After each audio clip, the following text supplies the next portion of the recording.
Hey, good afternoon, everybody. It's 1 o'clock, and I'm John Russell. I'm stuck at home. So we have a unique situation today. Chris Maddock is scheduled to come in with me, but I just got a message from him a little bit ago. His wife's business is actually on Lake Street, and they want to check it out. As many of you that are watching from Minnesota know, Minneapolis is really suffering right now, and for those of you that are out of the Minneapolis area, I'm not going to listen to that one. There was a situation, of course, where a man named George Floyd was basically choked to death by one of the policemen kneeling on his neck for approximately 9 minutes. And all of those police have been fired. There were 4 of them, but they are not charged with anything at this point. The city attorney and the FBI are investigating, and I think the frustration level for people has got to be insanely high.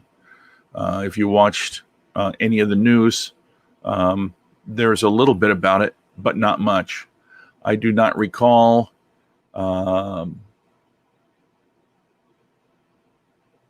yeah, cool. Hold on here.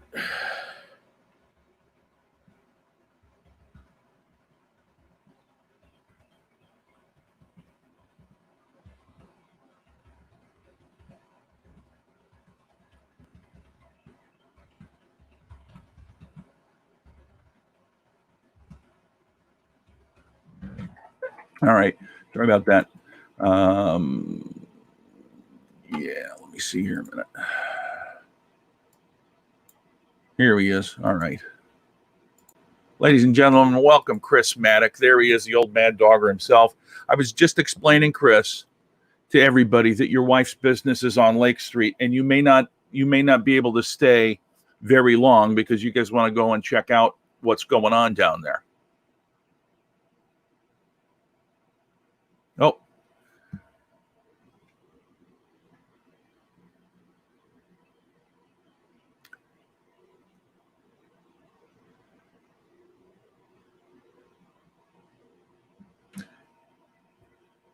So, Chris, I'm having a hard time hearing you. I don't know if your mic is on or muted.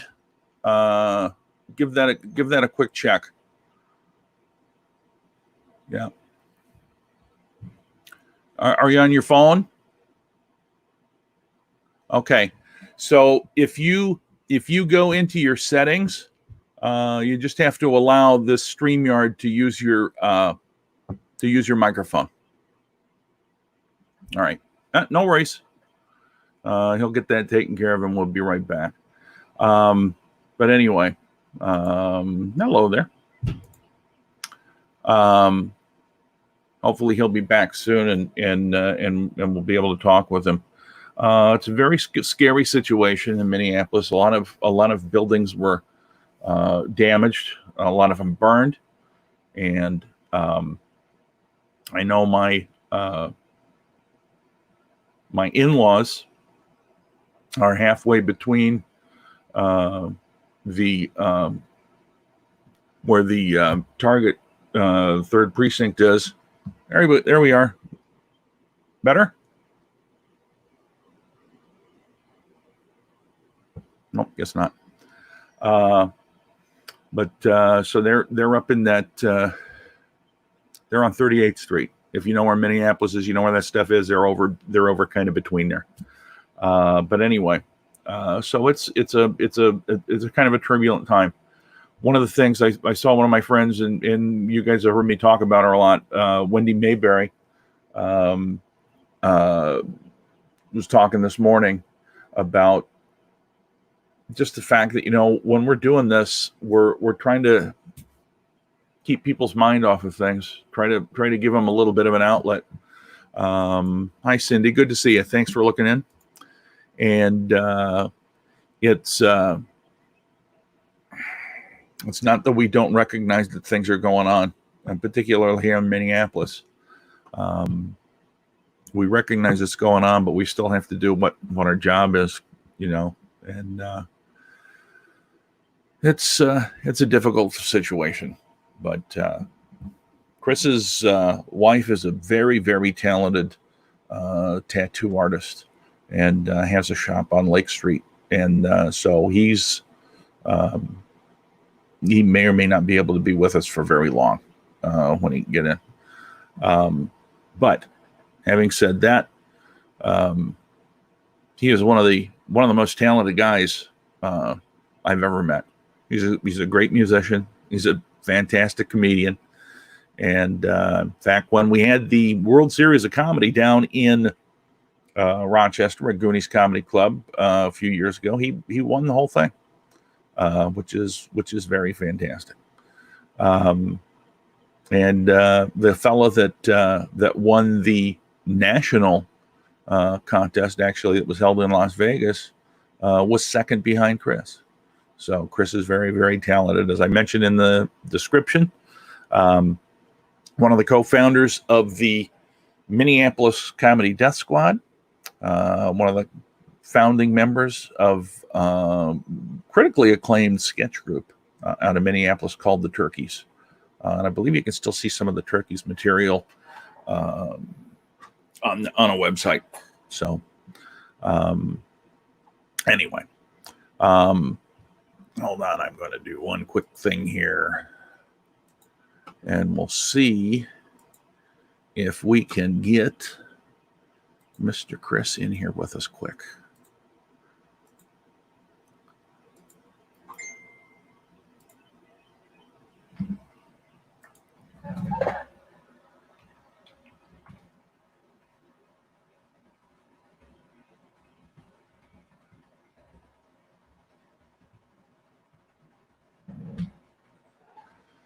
I am assuming he's got an iPhone. So anyway, for those of you that are there, thank you so much. We appreciate it very, very much. Behind me today is the Los Angeles International Airport, of course, because of the pandemic, not a whole lot of action going on there, but every once in a while you see a plane coming in and out over my shoulder. At any rate, so that's what we're doing tonight. If you've got nothing to do, or if you're looking some different entertainment, I and 5 other folks will be playing a sort of match game. Some of you remember Logan Nielsen that's been on with me. There we are. Hello, Chris. Nope, didn't do it. Nope. Yeah, he's Chris, I don't know if you can still hear me. It might work if you leave and come back in again now after you change those settings. Chris, it might work. There we go. You heard me that time. So we'll give that a shot, and hopefully you'll pop back in here and it'll work. And if it doesn't, we'll get it figured out. As you can understand, it's very stressful right now for Chris and his family. He's got a young son, and his wife has a business on Lake Street in Minneapolis, and they want to go and survey if there's any damage to their business. That's one thing. I don't believe that if there's damage, I don't think anybody calls you unless they go by or they know you. I don't think that happens. So it's kind of an odd situation, but my hope is for everybody that's up there, please. I know many people who have gone up to the protests to document it, to participate in it. So my hope is that all of people that I know that are going up to do that stay safe. And I don't know about you guys. I end up when something like this happens, I end up watching on a live stream, not necessarily the news media, because I don't know. There's something about somebody that's actually there and walking around and talking to people. And I feel like it gives you a better perspective than somebody who's, I don't want to say there to report, but they also have, I believe this, because I was in the media. I believe all media has a bias. And it could be as much as a personal bias.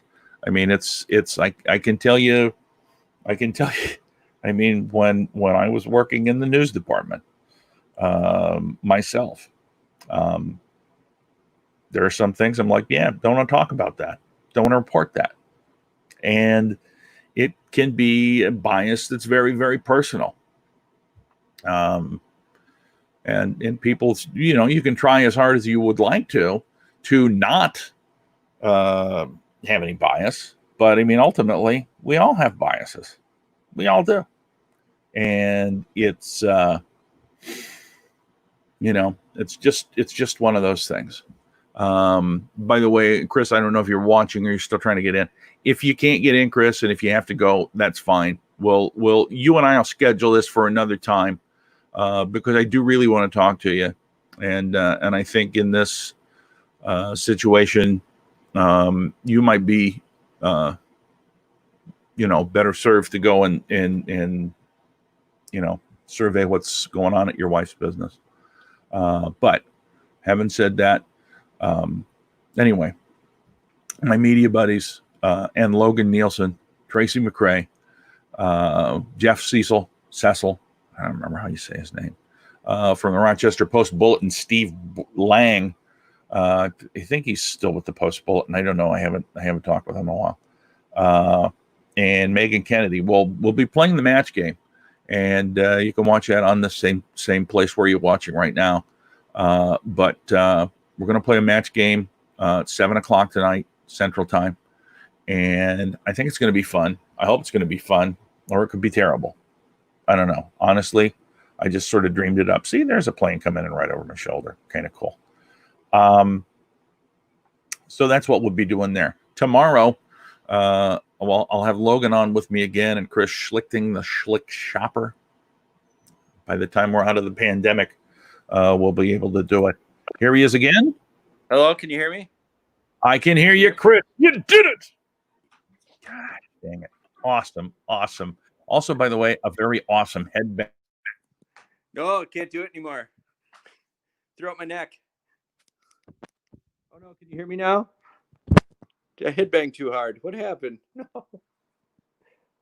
Here we go. There we go. We just have a little internet glitch every once in a while. Okay. So cool. I was telling folks about your wife's business out on Lake Street, and you can stay as little or as long as you like. Whenever you feel like you want to go, you let me in. There he goes. But that's a nice picture in the background there. Gosh, buddy, how are you? I haven't seen you in so long. I know, man. It's been a while. How you doing? Pretty good. Aside from all this stuff, now I don't know what neighborhood you live in town. Obviously your wife's business is on Lake Street. But this, and I don't want to just talk about what's going on in Minneapolis, but I feel if we don't address it, we're not doing a service to anybody. Right. No, we live like 4 blocks off of Lake Street. Oh. And so, not any danger, but you can hear everything and smell some stuff. Oh man. But her, she's not the owner of the business, but she's worked there for 20 years, and her, it's okay. Nothing happened last night, but I heard that the looting was going on in the like the liquor store across the street was on fire. Oh yeah. And they just, the owner, he just renovated the whole place, because of the during the shutdown, and so it's pretty crazy. So we're gonna go look at it and get the expensive stuff out of there, and yeah, like I don't know. What do you do? I know it's a terrible situation. There's Mark Poulos wondering if you got a ponytail. No, I've never had a ponytail, Mark Poulos. You should know that, bald guy. Oh my That is gosh. the manliest hairstyle is bald. Well, yeah, because it's chock full of testosterone, baby. Yep. So I'm curious. I've already mentioned to folks that you got a young son, and Yep. I'm wondering how, aside from all this stuff, well, of course, I wonder how he's taken all of this stuff, because you can hear it and see it all at home. Yeah, I mean, he doesn't know anything about that last night, but it's just that he's only had any play dates online. You know, he's been playing. He plays Roblox with his friends on the pad. You know, we're lucky like that. Like, at least he can do that. Yeah. But yeah, you know, and then some of his friends are like they're having play dates like even like 3 weeks ago and stuff, and it's like I've taken my wife to the ER before for breathing issues. It's like we can't mess around with this stuff. So right. So you know, he's 8, so it's hard to understand like why he can't go out, and it's like, well, they're not supposed to be either, you know. But he's got it. He's playing with his friends on the every day. It's just, you know, it's screen time is up, but it's the only interaction he gets with his friends. So. Well, and that's you know, it's one of those things where it's like, if he's not doing it, he's doing nothing, right? So yeah, I would say that's probably acceptable. Or I have to hang out with him. There you go. I'm go ahead. Oh no, just we get outside time. You know, teach him to cook as much as he wants to learn. You know, that kind of stuff, and you know, new video games. We got this game called Throw Burrito. It's basically like dodgeball with these little soft burritos. Oh wow! So we've just been hucking burritos at each other. It's like a burrito war. I love that. Yeah. I'm gonna get that for my grandson, and then he can throw stuff at me, and then I can leave. Grandpa. Yeah, how about that? That's great. Oh my gosh. So, do you remember, Chris, the last show you did before all this pandemic stuff happened? Yeah, Casey Fletch and I went to North Dakota we were like in the North Dakota, we were like up by Grand Forks. Oh yeah. He put together these 2 shows, and they were really fun. And it was right when like the cruise ships were it was like, oh, there's some cruise ships out there with the COVID coming back, and you know, it was like I was talking to you know, you're up north, and this guy was like, oh, we were just on a cruise ship, and I like go, okay, whoa, you know, and he goes, oh, come on. He goes, oh, come on. And it was like I knew, like right then I knew, I'm like, oh, this is gonna be a political thing. Oh shoot, you're locked up. He'll come back here in a minute, I think. Or he said, or he won't. But anyway, I want to hear that story. Much cleaner than real burritos. There we go. You just the internet just froze us up a little bit there again. Man. No worries. Yeah. So I don't know where I left off. The guy was on the cruise ship. I just made a joke, like, you know, okay, whoa, and he, you know, he's like, oh, come on. This is what he said. It's not that kind of cruise. As if they book COVID cruises or something. Oh my God. Well, I assumed it wasn't purposely a disease-filled cruise. You never know. You never know. Yeah. Yes, oh my God. Weird vacations. Yeah. So now I know that you have been doing a show with your wife, a weekly show where you're going through material and she's your audience. It's hilarious.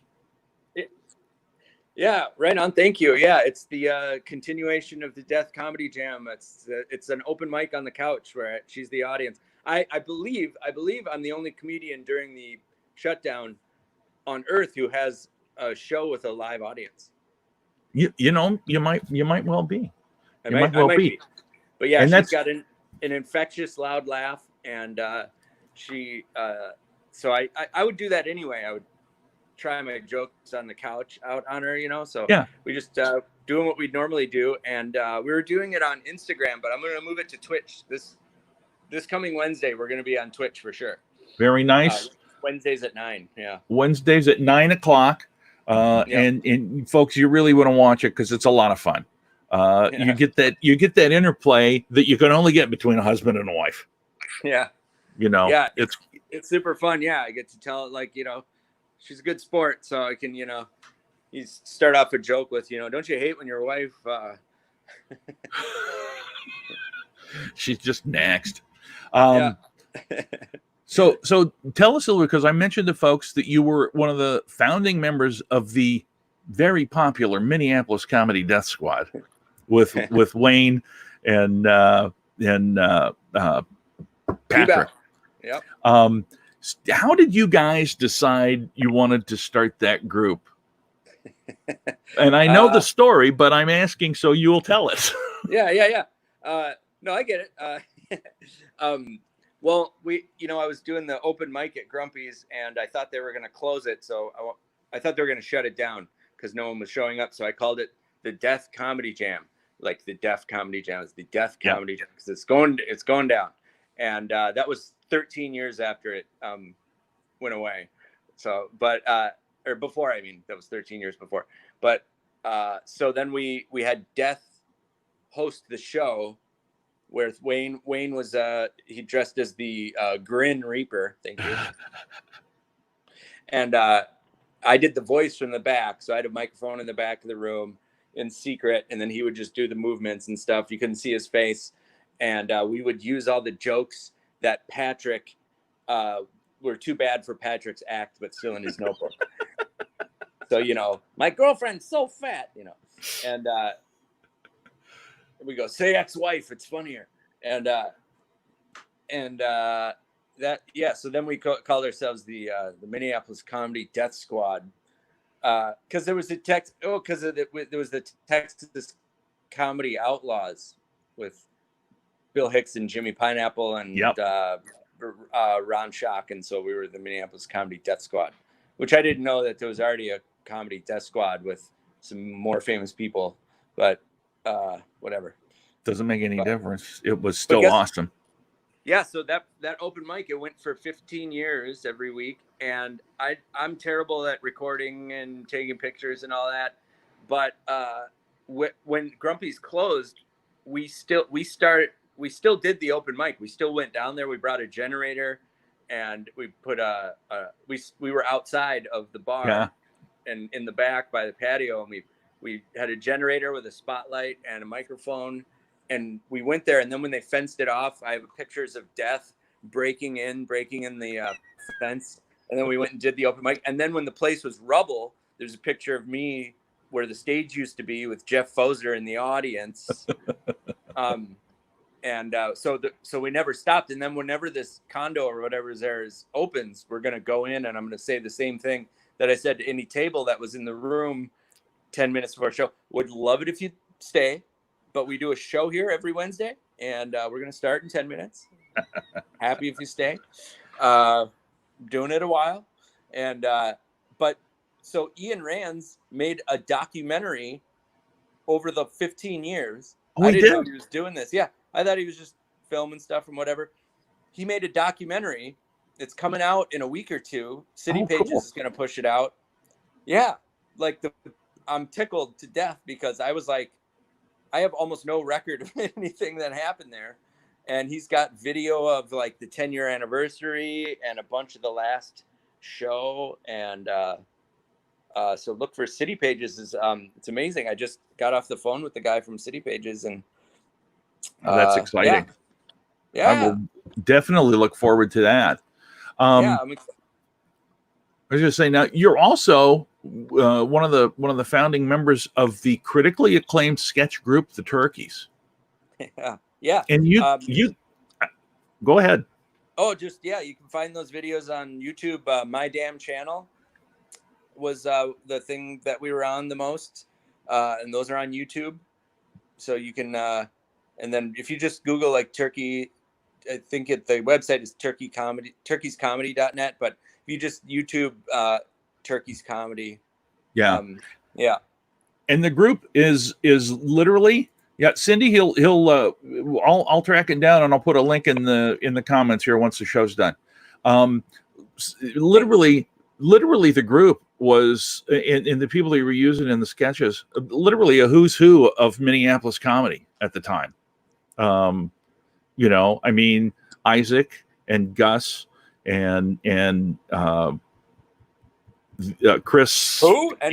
Yeah, see, Chris Maddock, of course, but the other Chris, and I can't remember that did the deal with Zach. Yeah, Chris Knutson. That's it. Yeah. And I think he had, gosh, among other, but I think he had Chell and Gabe was the leader.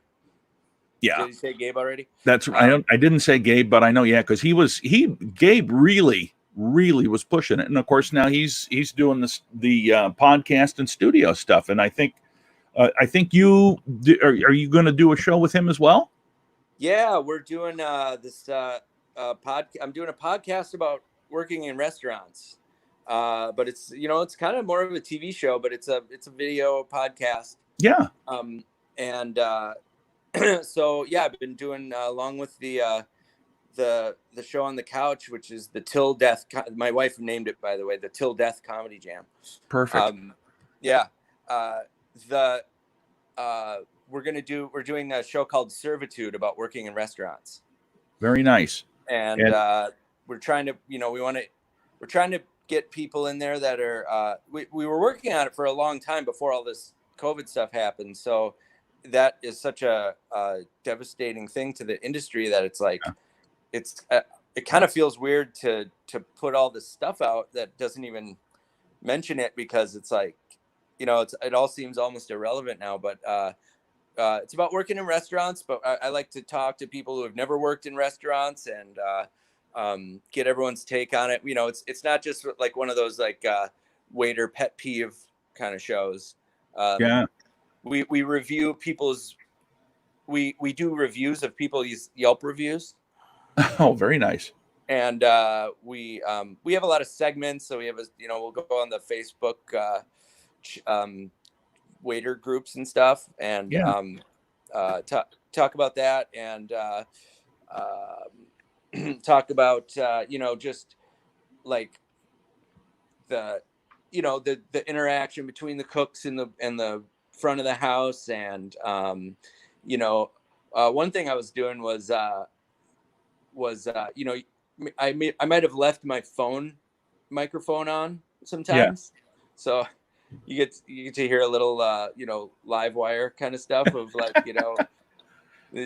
what being treated in a way that you might not know if you weren't ever working in a restaurant or something like that. Very nice. Yeah, very nice. So let me ask you, because I've known you for a long time. You were one of the first guys. I believe you were the feature act. One of the first times I ever got to MC, way back when. And I can't remember even who the headliner was, but I remember that you were the feature. So when you started doing comedy, what was there any one thing that said, "Hey, I think I want to give this a try"? Or, well, it was the fact that I was working at that bar, Grumpy's, where we had the open mic, but I had only done comedy a handful of times, and they wanted to start an open mic, so they offered that I could host it. And I might not have stuck with it had it not been for that, but I was, because I was terrified every week. It was like 2 years of just like, my gut was wrenching every Wednesday. I'd have to go up, and I didn't feel like I was part of the community, and I was really bad, and I could never tell the same joke twice. And I don't know, I was angry and drunk, and it just was, but like, it's apparently at some point it turned into fun, but I don't know if I would have stuck with it if it wasn't for that. But I got a kick out of like being able to get paid a little bit for something that wasn't like bar backing. Absolutely. Yeah. And so when I first met you, you did jokes that were very, very funny. And then as you progress, and then you did an album. Then and then so after that album came out, I believe, have you done two albums? Did you do another album with music? Yeah, I recorded another album. It's just got a song at the beginning and a song at the end, and it's a Okay. stand-up album. But it'll be coming out, this year. I sat on it for a while, but it's getting done now, and it's called Country Music Legend, and I got a band that we play a song at the beginning and at the end, so we open and close the show with music. Very And nice. I got a suit with my name on it. Very nice. Yes, because you've used that guitar in some of your act now lately, haven't you? Yeah, I was doing that for a while, and I've always wanted to do that. But I don't sit down and write a lot of comedy music. I just like once in a while, if it comes to me, I'll do one. But it's more like I'd rather just like play regular songs and then do comedy. Have you ever gone to see like a musician and they go, I had Cheerios for breakfast this morning, and everyone's like, oh my God. Like it's like if a drywall guy's funny, it's just like, I wasn't expecting that. Yeah. Like, so I was like, oh, I'm going to do that. But you have to get good at playing the songs first. I found out there's no free lunch. Absolutely. So that's actually, excuse me, that's part of the Till Death Comedy Jam. My wife and I try out the new stuff, and then we'll like take questions from the audience, and we'll talk with the people watching, and then at the end we screw up one song. Beautiful. You gotta love that.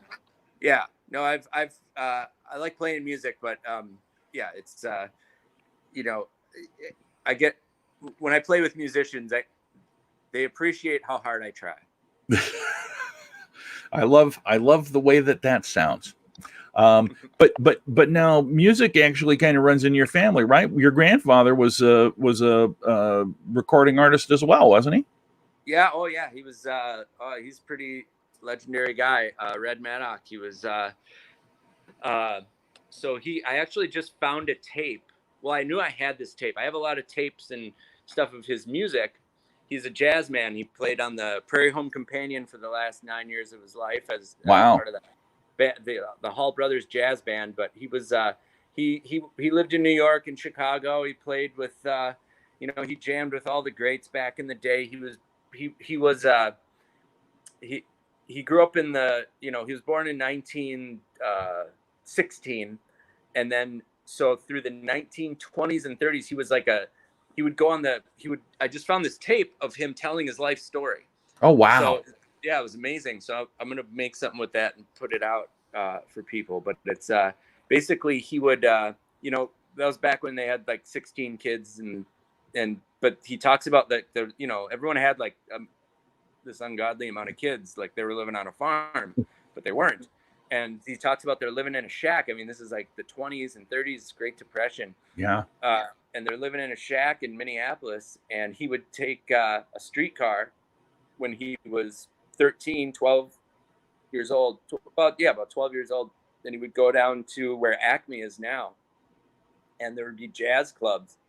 And one time a guy came out, and he brought him back to one of the jazz men, the leader of the band, brought him back. He was too young to be in the club, so they brought him back to the kitchen, gave him some French fries, and then he said, I can sing. And so they let him come out and sing a song, and the people threw him all this money that he swept it up with a broom. Oh, and wow. He brought it home. This was like a legendary story in my family, and I got to hear him tell it on this tape. It was amazing. Oh my God. He brought it home to his mom, who's from Sweden, and she said, oh, Georgie, did you steal this money? Where did you get it? He's like, no, Mom, I sang, and people threw all this money at me. Next morning, he's got a suit pressed, ready for him. She's go get him again. And so he was out on the road when he was 12, 13, 14 years old. He was called Little Red. Oh, and he would sing. If you look up that song, Mare's Eat Oats. Yeah. You ever hear that one? Yeah. Mare's, it's Mairzy. And then a second word is Doats. Mare's Eat Oats. It's Mare's Eat Oats, but Mersey dotes and does it. There's a great recording of him on YouTube singing that in like 1944. Oh my God. With Al Trace and but he was then he found a guy. This is like Crossroads blues stuff. He found like this, like he met a drunk when he was 20 years old, and he was singing in bands. He always loved the drums, and he tried to play the drums. And when he was 20 years old, he met this drunk. This guy was shaking. He said he's shaking so bad. He said he got the whammies. That's what he called the shakes back in the day. He said, "Oh, yeah. he got the whammies. My old man told me, you see a man shaking like that, you get him a drink right away. Help him out. That guy needs it. Which is true." Yeah. And so he got this old drunk that he met in a bar a drink and bought him a sandwich. I took an advance on my pay. I was playing there every night. I got $2. I got him a drink and a sandwich.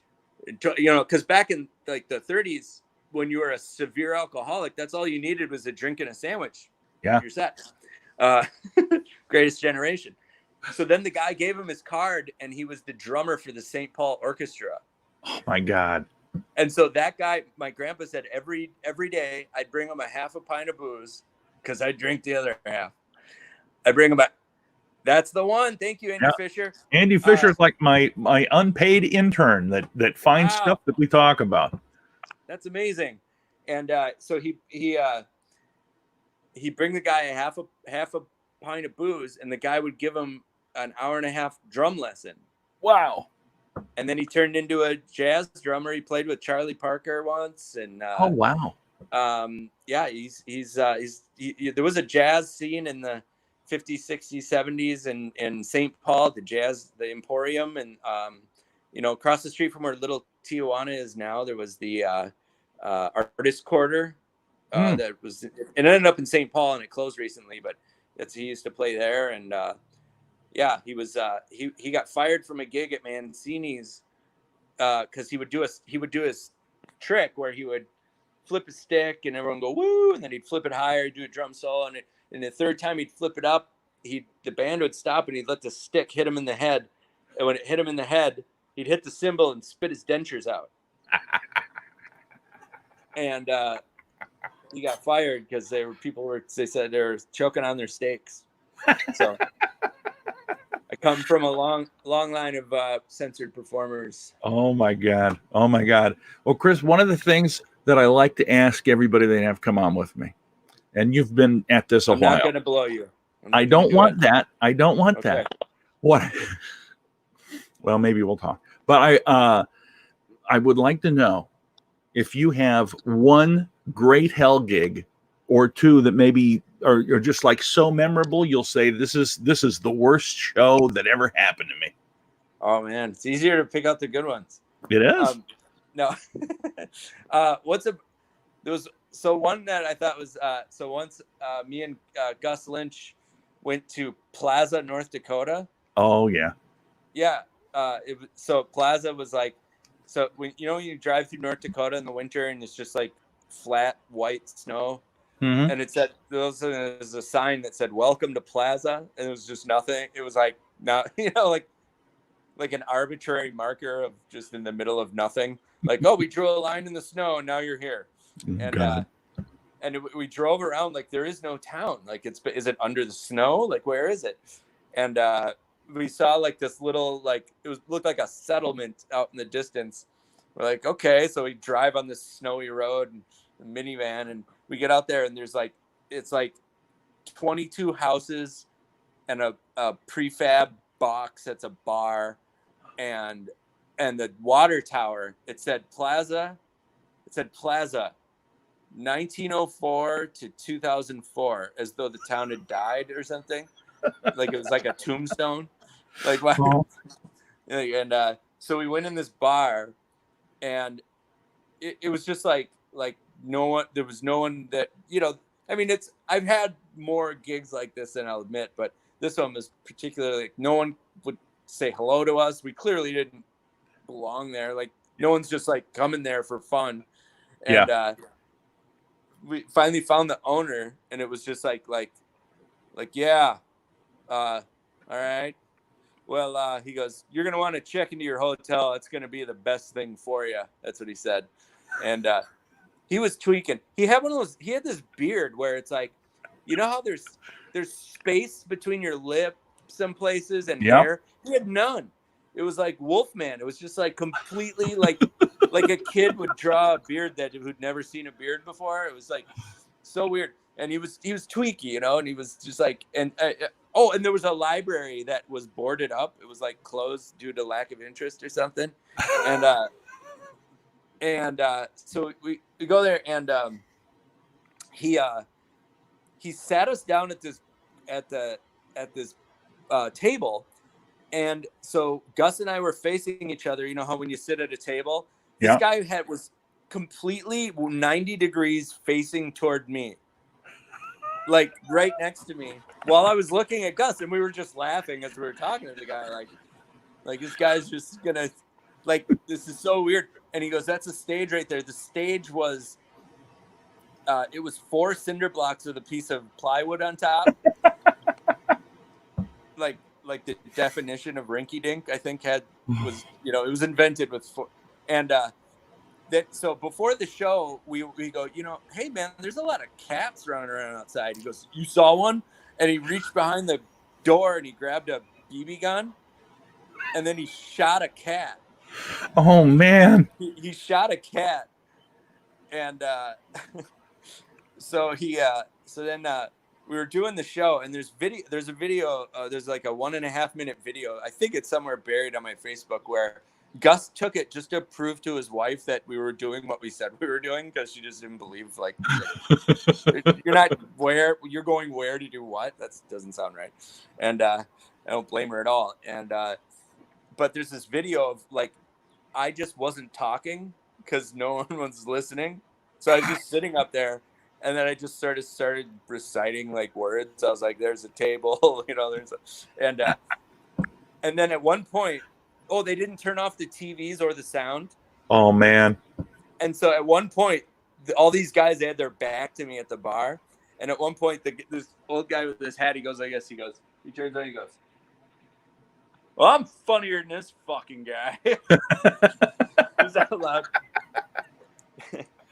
Oh man. And, Plaza, North Dakota. Don't play there, folks. Oh, you know, that was all right. You still got paid, right? Yeah, I got paid. That's the best part of it, right? Yeah, well, all the ones I could mention were in North Dakota. There was one show that got stopped, or in the middle of the show. Somebody told this restaurant in Fargo that I had a lot of restaurant jokes, so they hired me for their Christmas party. And I went up there, and in the email she said, "And you can say whatever you want," which I know means no, you can't. People we love dirty jokes. No, you don't. You you like to think you're cool. But so I that was fine. I knew I wasn't gonna do anything weird or anything. But then when I got there, it's a restaurant in a hotel, and she goes, once again, she goes, "And seriously," she goes, "you can say whatever you want. We have lesbians that work here." Which, you know, is just known for their sense of humor. That gives you carte blanche. Those lesbians are just, they're just ready to laugh at whatever. They're just pretty chill. They're known for it. And I mean, which I've done, you know, it's not the lesbians, it's the woman. Like I did comedy in a lesbian bar.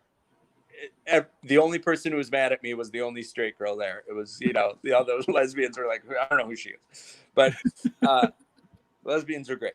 But so anyway, I told a joke about my brother, who is transgender, used to be my sister, and it has the word lesbian in it. It's completely pro my brother, the joke is, but it had the word lesbian in it, and everyone was looking at the owner. They were scared to death of her, and she was like, everyone stopped laughing, to the point where I had to stop the show and just be like, "Look, clearly there's been a misunderstanding.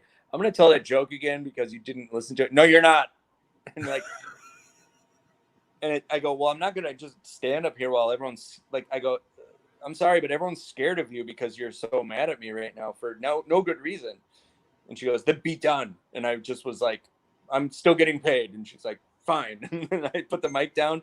I mean, I was shaking. I mean, I'm not like, Yeah. I don't think this is cool. I'm like, this is terrifying. I'm like, oh my God. Like everyone's like, we're so sorry.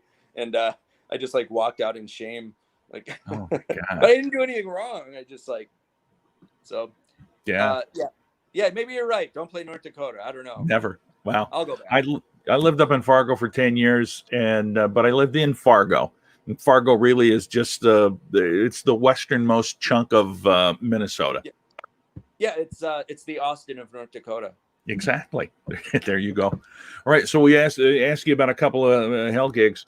Tell me, if you can, the one time that you were on top of the world doing comedy, your absolute best experience doing comedy to this point. Well, you know, I got to do a show at First Ave in the main room once. That was awesome. There's a show after Soundset, the hip hop festival that the Rhyme Sayers and everyone do every year, and I got invited to do a set like kind of before, like to open up that. They have a show. It's like a show after the big festival that they have, and so that was always a dream to get to do a real show at the main stage of First Ave. So that was awesome. And I don't know, you know, anytime I got to go out with friends, I mean, not to sound cheesy, but you know, just you're in the car with your friends is always awesome. I performed at I won a little contest it was like a political comedy contest when the the Democratic National Convention, I think, was in Minnesota that year in 2008. And so I got to perform at the Ordway. Oh, wow.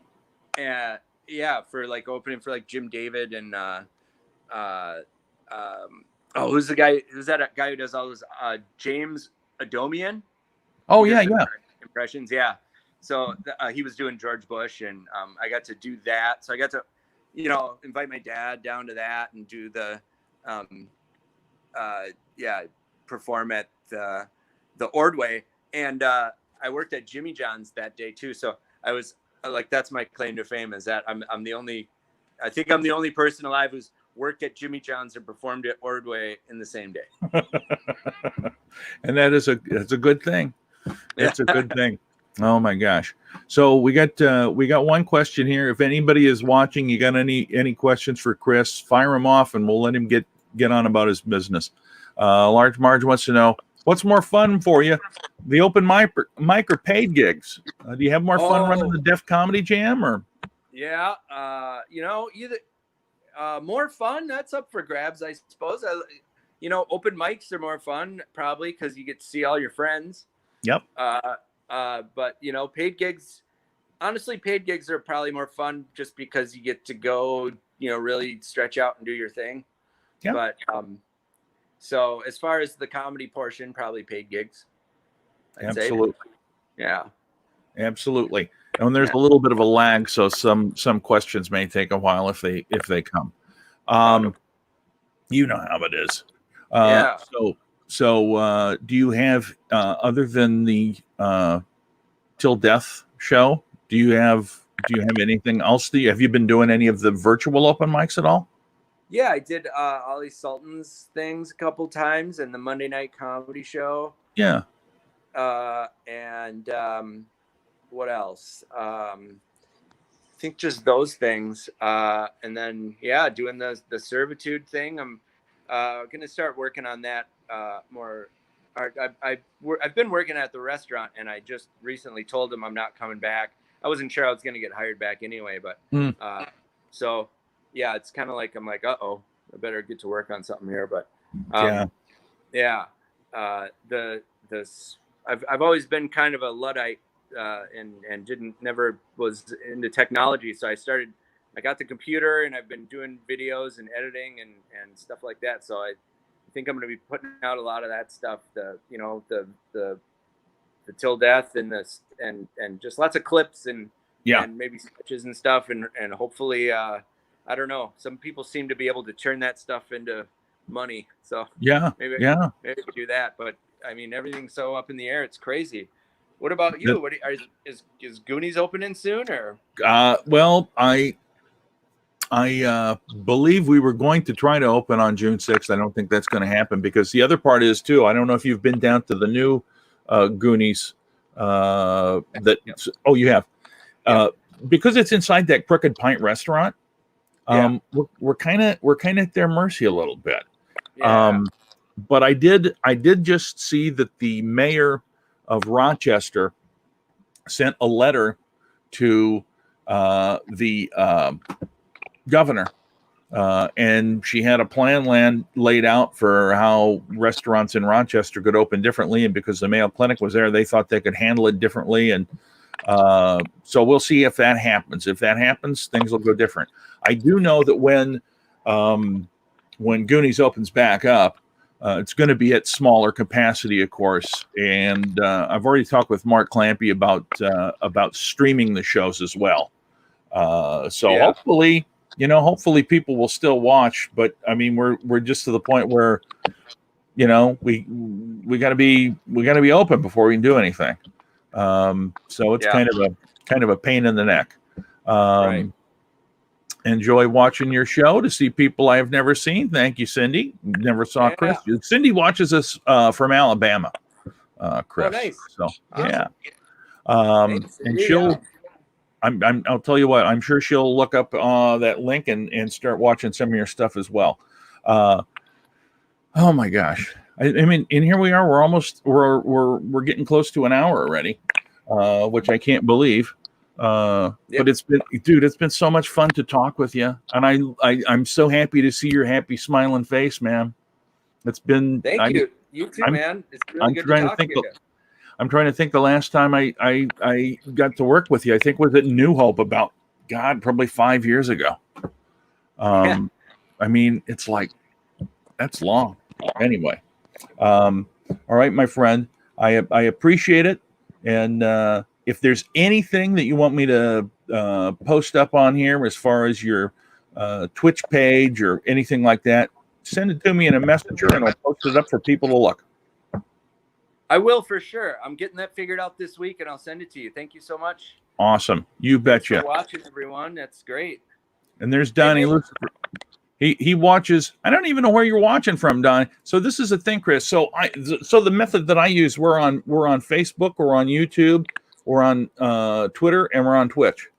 So we're on 4 different platforms. Twitch, yeah. Donnie's watching on Twitch. Okay, Denny cool. Ryan, great show. Holler if you get down to the Little D. Chris, he'd love to. Denny's a great supporter of comedy in general. So if you ever get down to Des Moines, let him know. I'm assuming that Denny, because Denny does this with a lot of the folks that are watching, he'll probably friend you and start commenting and liking stuff that you do, which is awesome. Denny's a great supporter. That's awesome. So they comment and you get all the comments from all those sites? Yep. It all Okay, congregates. Awesome. It's pretty cool. And you know what? It's nice because then I'm on it's like I'm CNN. I'm on many different I'm not like CNN. I'm more like a guy in his basement doing a show. But anyway, that's what they are too, man. Don't I let them know. fool you. I know. They don't wear pants. They don't wear pants. Cindy, thank you very much. Appreciate it. Thanks, Cindy. Nice to meet you too. Oh. Thanks. Here's a quick question, and I know you got an opinion on this. Is political correctness killing comedy? Nah, not anymore. We won. There's who knows. At this point, it's not. It's sure not. But anyway, Chris, thank you so much for taking this much time with me, and I hope everything turns out okay at your wife's shop. Stay in touch with me, buddy, and let me know what's going on with you. We'll be happy to let people know. Thank you. You do the same. Good to talk to you, John. I sure will. All right, folks. Tonight we've got the match game at 7:00 with all of those radio folks, Logan Nielsen, and so we hope you'll tune in at 7. And tomorrow will be John gets another bottle of wine day. So please tune in. I've got 4 left. You can figure out which one I'm going to drink. That'll be fun.